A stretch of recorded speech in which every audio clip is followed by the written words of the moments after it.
Next is Personnel Subcommittee. We did not actually meet this month. We didn't have enough members in attendance, but we did have Melissa Kuntz from, and I'm going to do this again, I'm terrified I'm going to do this again, City Attorney's Office? Okay. Come and talk with us. We had on the agenda, I think last month, a personnel policy and progressive disciplinary action policy. And we reached out at Tina's recommendation to the city attorney's office to kind of guide us and make sure we weren't reinventing the wheel, which we were in fact doing. So Melissa's gonna come and provide to you all the same report she gave to me. Good evening, Chair Galloway, members of the board. First of all, I have not met all of you. My name is Melissa Kuntz. I am the Managing Assistant City Attorney for the Labor and Employment Law Division of the City Attorney's Office. And me and my division are your attorneys for anything personnel related. Chair Galloway did forward me a copy of the proposed progressive disciplinary policy. And the city, as a matter of practice, already does follow progressive disciplinary standards. And it is also very unusual for someone at the level of the employee that this board supervises, i.e. an executive director, to make the type of transgression that would warrant progressive discipline. And the executive director is also an at-will employee and unclassified. So taking an action like that would unnecessarily bind the board's hands. So we did recommend against adopting a separate policy and just following the city's existent policy, and also reaching out to me anytime there is a question of disciplinary action, and I can provide you with appropriate advice. I'm Joanna Fine, and I sit on the Personnel Committee, and as part of that work, I talked to Mary Scott. And she was the one who told me that if the contract went through as it did, that would mean we should have our own process, because Mr. Harness would not be held by through the same process, because he's not technically a city employee. He's, that's what she told me, an at-will employee on contract. And so that's where all of this came from. So now that you're saying we should just follow the city things, it's confusing to me. Chair Galloway, Vice Chair Fine, members of the board, Mr. Harness is a contract at-will employee. The vast majority of city employees are not contract, and even more, or most of them, are classified and they have a property interest in their job. The executive director is bound by the personnel rules and regulations and would be subject to, I think, the same disciplinary process as any other unclassified employee, specifically that he is at will, so the board could, and he does not have a property interest in his position, so the board could issue the discipline it felt appropriate without further process. Does that answer your question? So the personnel process of the city would not be involved if we had an issue with the employee we supervise. It would be just us. It's a little bit different. So if you chose a lower level disciplinary action for the executive director, I do not believe you would need further consultation with the city.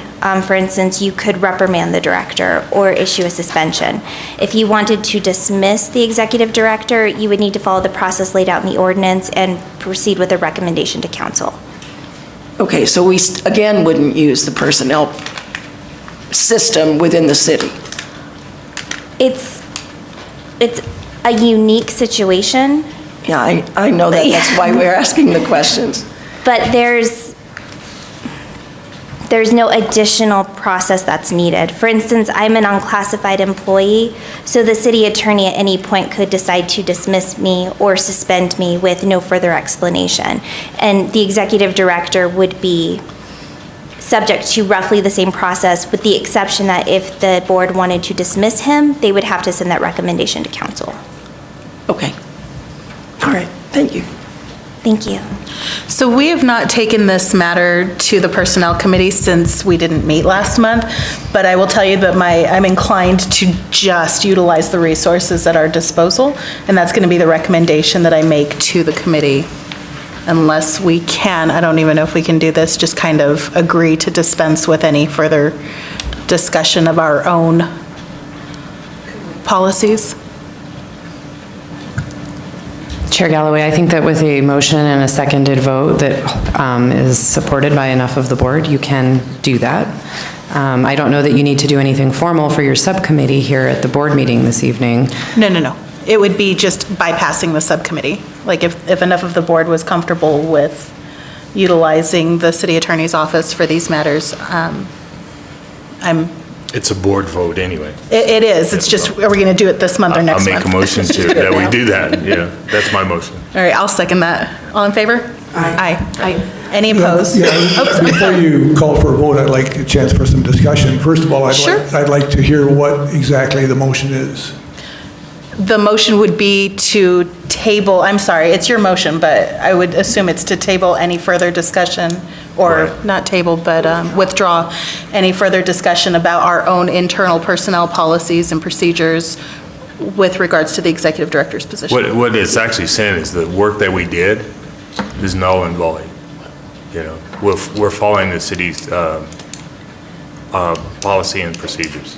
So is your motion to follow the city's policies and procedures? Is that It is what- now. That is my Friendly motion. amendment. Friendly amendment.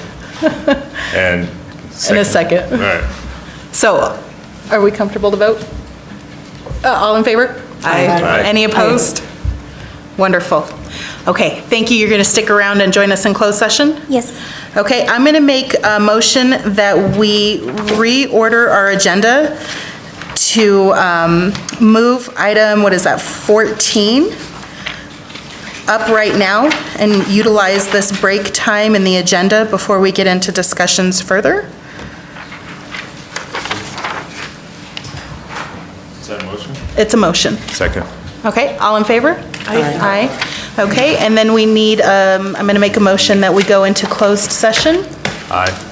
Okay, we got to do a roll call vote, so yeah, that's your Don't we aye. have to say the whole thing, though? Do we need to say, okay.